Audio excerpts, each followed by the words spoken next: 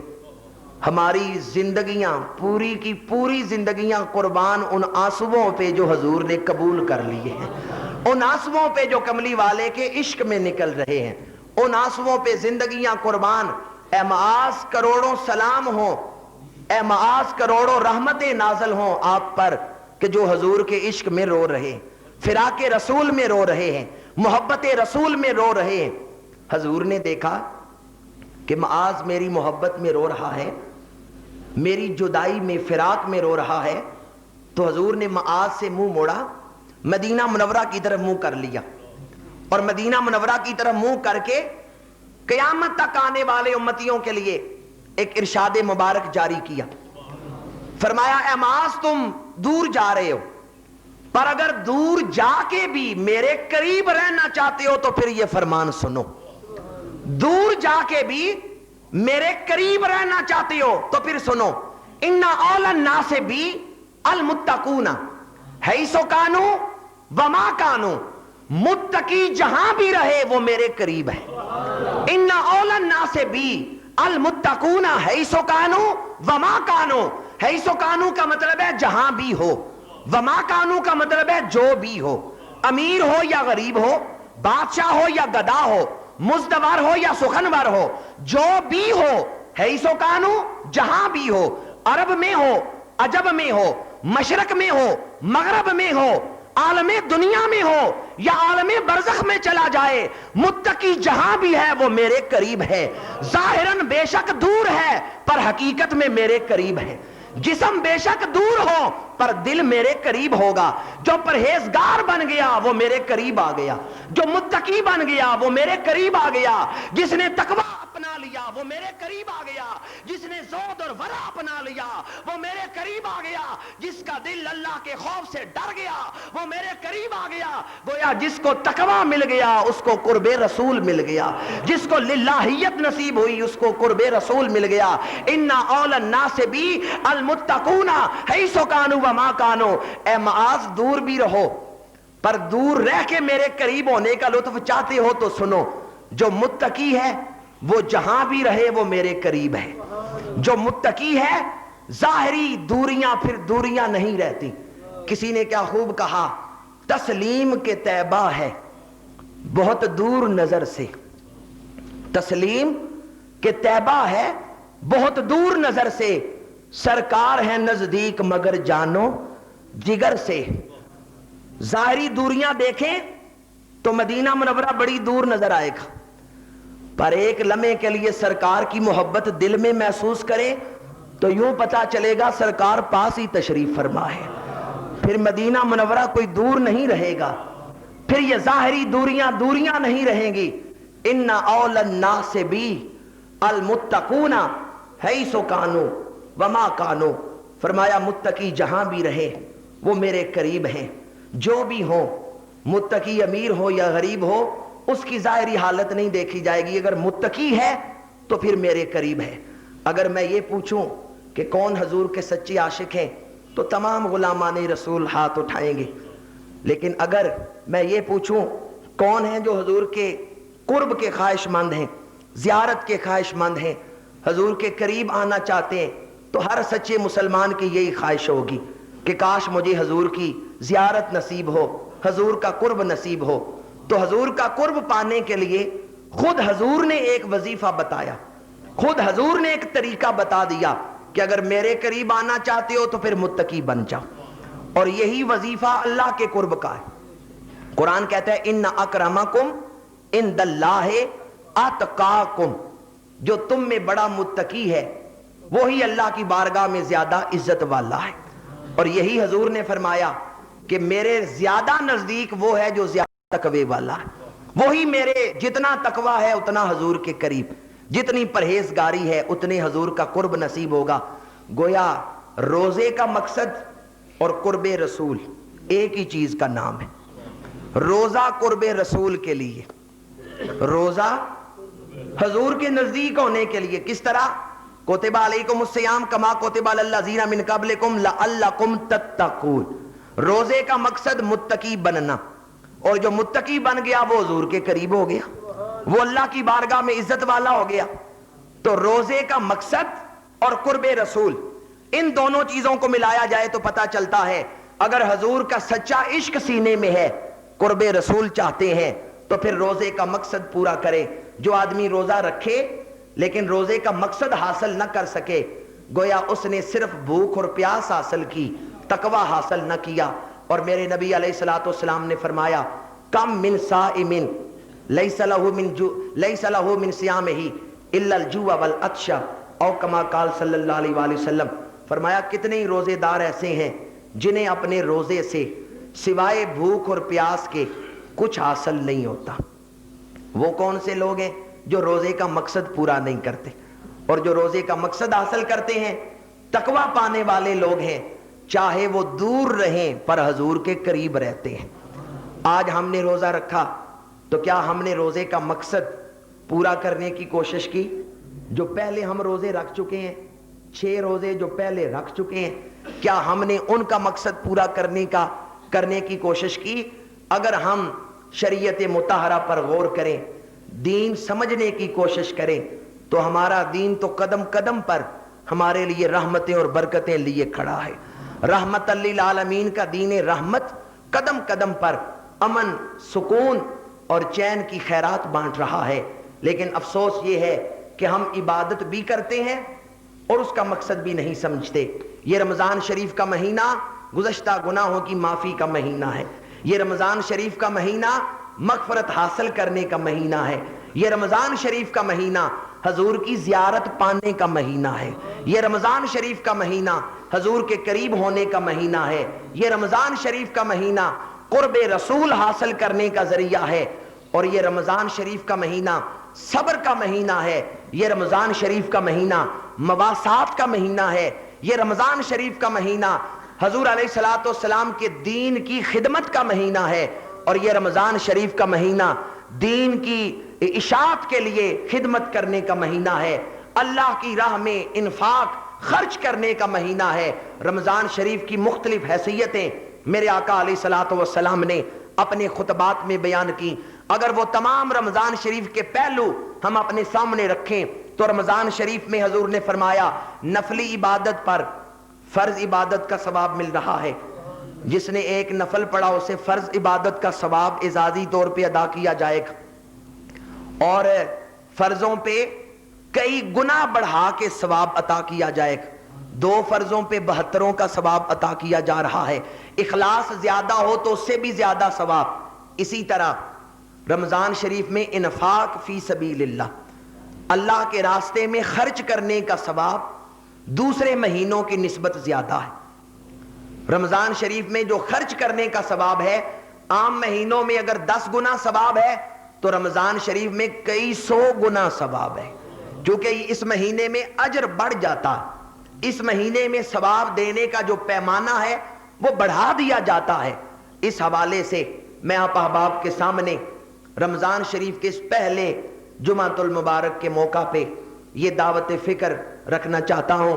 جس طرح کے حسب سابق ہمارا یہ معمول بھی رہا ہے، کئی موقعوں پہ میں نے آپ احباب کے سامنے یہ گزارش پیش کی اور آپ نے دل کھول کے جامعہ فیض مصطفیٰ کی خدمت میں حصہ لیا. اور آپ جانتے ہیں کہ اب بحمد اللہ تعالی جامعہ فیض مصطفیٰ دینی مدرسے کے لیے اس جگہ کا انتخاب کیا گیا، یہ پلاٹ خرید لیا گیا، پھر اس پر سنگ بنیاد رکھا گیا، اور اب اس کی تقریباً جو بنیادیں ہیں وہ مکمل ہونے کو آئی ہیں، اور آگے اس کے کچھ بیسمنٹ کا کام ہے، اس کے بعد تعمیر کا کام ہے.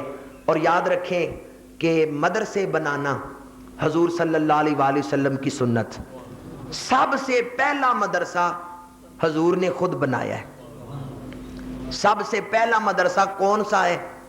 مدینہ منورہ میں درسگاہ صفہ.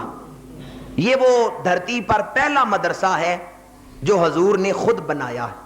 آج بھی آپ مدینہ منورہ جا کے دیکھ لیں، حضور کے روضہ اقدس کے مشرق کی طرف، حضور کے روضہ اقدس سے مشرق کی طرف ایک چبوترا ہے جسے صفا کا چبوترا کہا جاتا ہے، تھوڑی سی بلند وہ جگہ بنائی گئی ہے، زائرین وہاں بیٹھ کے قرآن مجید پڑھتے ہیں، اور وہاں جا کے کیوں بیٹھتے ہیں؟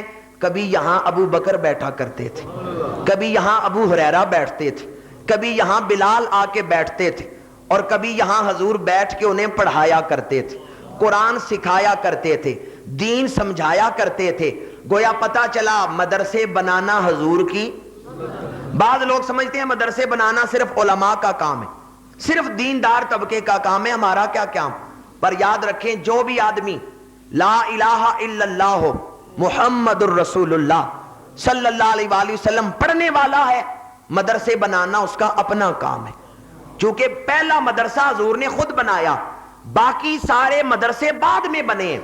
بغداد کا جامعہ نظامیہ بعد میں بنا، دہلی کے مدرسے بعد میں بنے، وہ مدرسہ جس میں حضرت خواجہ قطب الدین پڑھے وہ بعد میں بنا، خواجہ غریب نواز جس مدرسے میں پڑھے وہ بعد میں بنا ہے، حضرت امام غزالی جس مدرسہ نظامیہ میں پڑھتے رہے وہ مدرسہ بعد میں بنا ہے، امام اعظم ابو حنیفہ جہاں پڑھتے رہے وہ درسگاہ بعد میں بنی ہے۔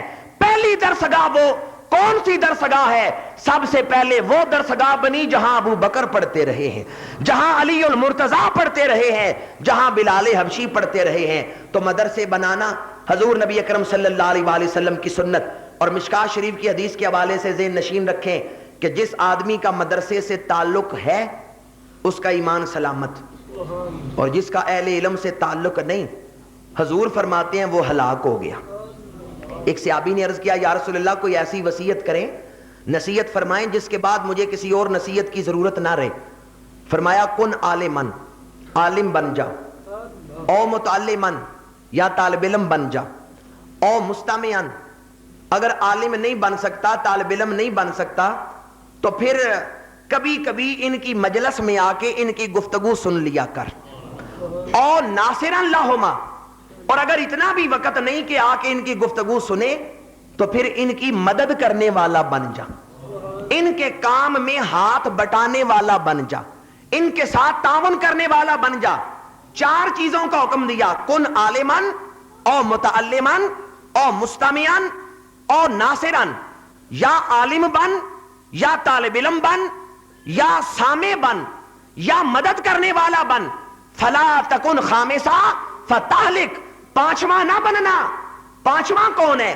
پانچواں وہ جو عالم بھی نہیں، طالب علم بھی نہیں، علماء کے پاس بیٹھنے والا بھی نہیں، اور دین کی خدمت کرنے والا بھی نہیں۔ فرمایا وہ پانچواں نہ بننا، فتہلک، اگر تو پانچواں بن گیا تو پھر تو ہلاک ہو جائے گا، برباد ہو جائے گا۔ گویا اس حدیث مشکات سے پتا چلا جس آدمی کا اہل علم سے تعلق نہیں ہے، جس کا علم رسول کے ساتھ تعلق نہیں ہے، شریعت کے دین کے ساتھ جس کا تعلق نہیں ہے، وہ آدمی ہلاک ہو گیا، وہ برباد ہو گیا۔ یہ حدیث رسول ہے، اور اس میں شک کرنا ایمان والوں کا شیوا نہیں ہے۔ اس لیے پتا چلا اہل علم سے، علم رسول سے تعلق بنانا یہ ایمان کا لازمی تقاضا ہے۔ اسی لیے تو میرے نبی نے فرمایا طلب العلم فریضۃ علی کل مسلم و مسلمۃ، ہر مسلمان پہ فرض ہے کہ وہ دین کا علم حاصل کرے با ضرورت، یعنی نماز روزے کے مسائل سیکھنا تو ہر مسلمان پہ فرض، لیکن افسوس آج صبح ہمیں اخبار کی ضرورت تو ہوتی ہے پر قرآن کی ضرورت نہیں ہوتی۔ کتنے مسلمان ہیں جو باقاعدگی سے اخبار تو پڑھتے ہیں پر قرآن نہیں پڑھتے، اخبار نہ ملے تو طبیعت بے قرار، اور قرآن بے شک نہ پڑھیں طبیعت بے قرار نہیں ہوتی۔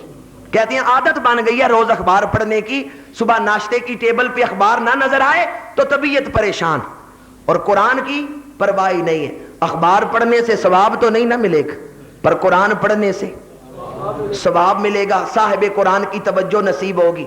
آج کا دور مادیت کا دور، آج کے دور کی سب سے بڑی جو علامہ اقبال نے خامی بیان کی، عصر ما مارا زما بیگانہ کرد، از جمال مصطفیٰ بیگانہ کرد۔ ابلیسی طاقتوں کی، یہودی ذہن کی اور امریکہ والوں کی ہمیشہ یہی کوشش رہی کہ مسلمانوں سے دین چھین لے، وہ مائیں ان سے چھین لے جن ماؤں کی گود میں علم و دین شہید پیدا ہوتے ہیں، وہ مائیں ان سے چھین لیں جن کی گود میں طارق بن زیاد پیدا ہوتے ہیں۔ اس لیے ہمارے معاشرے میں ڈش انٹینا، فوش لٹریچر اور برائی کے راستے کھولے گئے تاکہ مسلمان دین سے دور ہو جائیں۔ پر کسی فارسی شاعر نے کیا خوب کہا، خوشا مسجد و مدرسہ و خانقاہ کہ دروے بود کیلو کالے محمد۔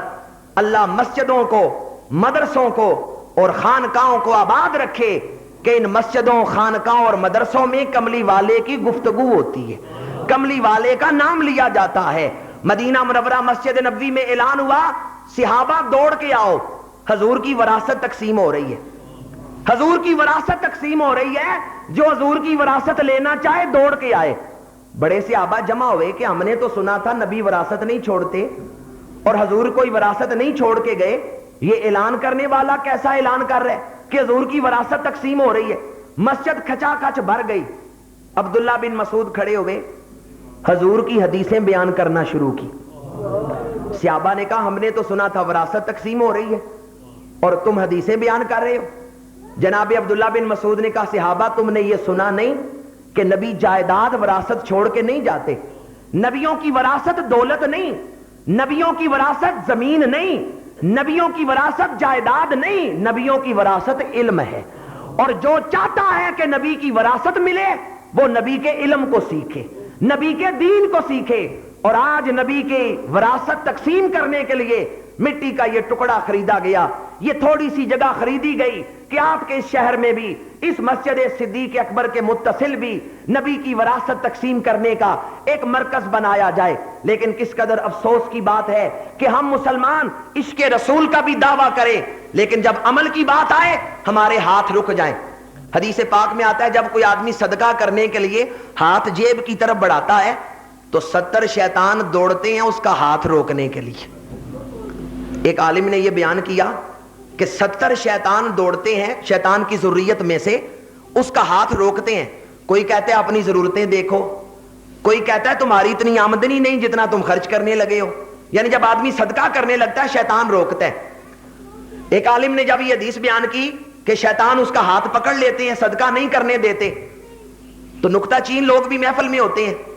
ایک آدمی کہنے لگا کیسے آپ کہہ رہے ہیں، میں صدقہ کرنا چاہتا ہوں، دیکھتا ہوں کس طرح شیطان روکتا ہے، مجھے نہیں شیطان روک سکتا۔ اس عالم نے کہا اچھا کرو صدقہ۔ اس نے کہا پیسے گھر پڑے ہیں میں لے کے آتا ہوں۔ وہ چلا گیا گھر گیا، اپنا وہ سامان وغیرہ جو صدقہ کرنا تھا وہ اکٹھا کیا۔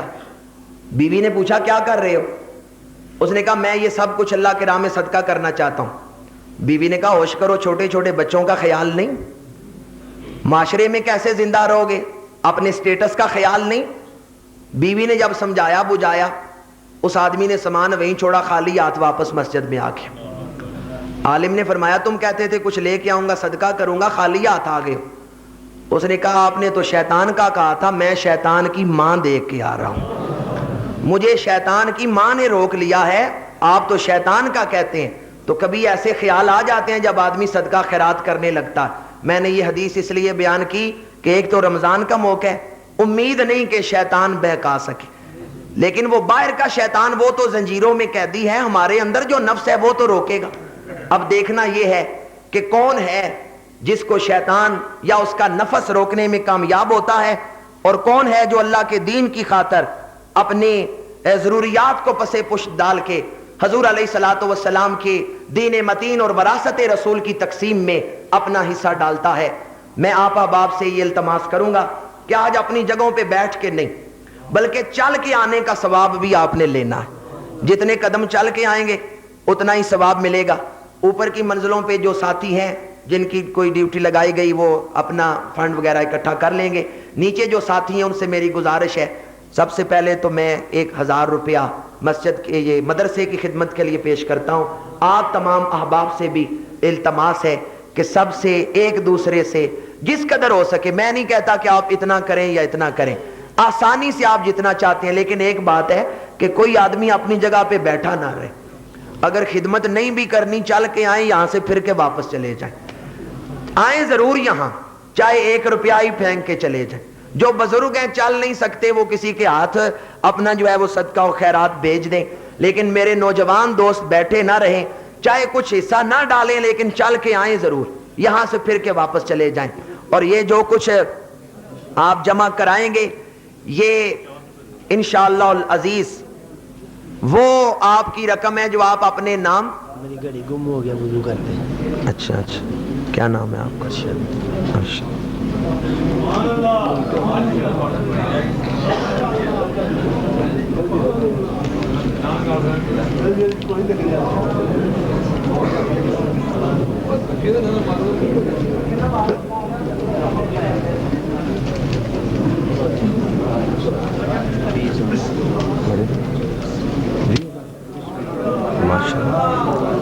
ماشاءاللہ حاجی عقیل احمد صاحب مراد پاٹری والے، انہوں نے 20,000 روپیہ مسجد کی خدمت کے لیے پیش کیا ہے۔ حاجی عقیل احمد صاحب مراد پاٹری سے 20,000 روپیہ مسجد کی خدمت کے لیے پیش کریں۔ بٹ صاحب مدرسے کے لیے جامعہ فیض مصطفیٰ کے لیے 20,000 روپیہ انہوں نے پیش کیا جی۔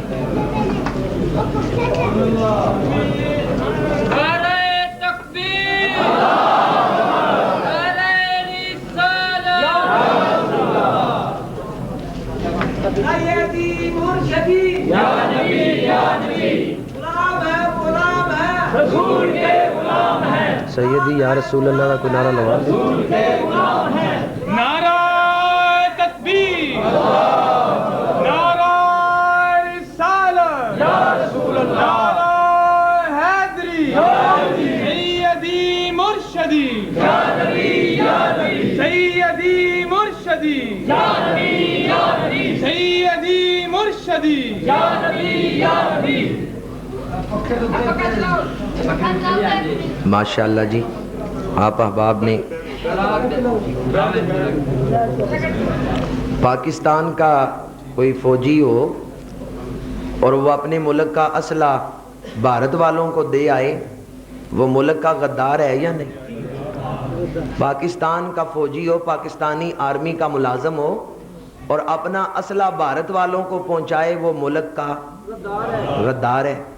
اور جو مسلمان عشق رسول کا دعویٰ کرے اور اپنے پیسوں سے مدرسے ان کے بنوا دے جو غلامی رسول سے انکار کرتے ہیں، یا رسول اللہ سے منع کرتے ہیں، آج ہمارے پیسے کسی نہ کسی بہانے سے وہ لوگ لے کے جا رہے ہیں جو صرف دین کا نام لے کے حضور کے عشق سے اور محبت سے منع کرنا چاہتے ہیں اور روکنا چاہتے ہیں۔ یہاں مسجد صدیق اکبر کے انتظامیہ نے، ہمارے چند دوستوں نے اس کام کا بیڑا اٹھایا کہ ہم حضور کے نام پر ہی ایک مدرسہ بنائیں گے جس کا مقصد ہی عشق رسول کو عام کرنا ہوگا۔ جہاں تک میرا تعلق ہے، میری تو صرف ایک ذمہ داری ہے رہنمائی کے حوالے سے، خدمت کے حوالے سے، باقی اس مدرسے کے جو دیگر معاملات تھے، فنڈ ریزنگ، تعمیر، یہ جناب حاجی عمران ظفر صاحب، حاجی عقیل صاحب مراد پاٹری والے، چودھری امین صاحب، جناب جاوید اختر بٹ صاحب اور دیگر دوست، ڈاکٹر محمود صاحب، پروفیسر ناصر، جناب اقبال صاحب، دیگر دوست جو اس کام میں پیش رفت جنہوں نے کی، وہ اس کام میں ہمارے آگے لگے، انہوں نے آپس میں کام تقسیم کر لیا، فنڈ ریزنگ کا بھی اور تعمیر کا بھی۔ جن لوگوں نے کسی قسم کا حصہ ڈالا ہے، چاہے کسی نے 5 روپے بھی دیے ہیں، میں دعا کرتا ہوں اللہ تعالیٰ اسے جزائے خیر عطا فرمائے، قبول اور منظور فرمائے، اجر عظیم عطا فرمائے۔ اور آپ دیکھ رہے ہوں گے ہمارے ملک میں دوسروں کو تو کئی ملکوں سے ایڈ بھی آ جاتی ہے، پر ہمیں ہماری نظر صرف گنبد خضرا پہ ہے، ہماری نظر صرف مکین گنبد خضرا پہ ہے۔ ہم مسلمانوں کی جو ذمہ داری ہے وہ دوسروں سے بڑھ کے ہے، اس لیے اپنی دینی ذمہ داری کا احساس کرتے ہوئے رمضان شریف میں آپ صدقات دینا چاہیں، زکوٰۃ دینا چاہیں، دیگر اپنی آخرت سنوارنے کے لیے آخرت کے اکاؤنٹ میں کچھ جمع کروانا چاہیں تو یہ نیکی کا اکاؤنٹ کھلا ہوا ہے۔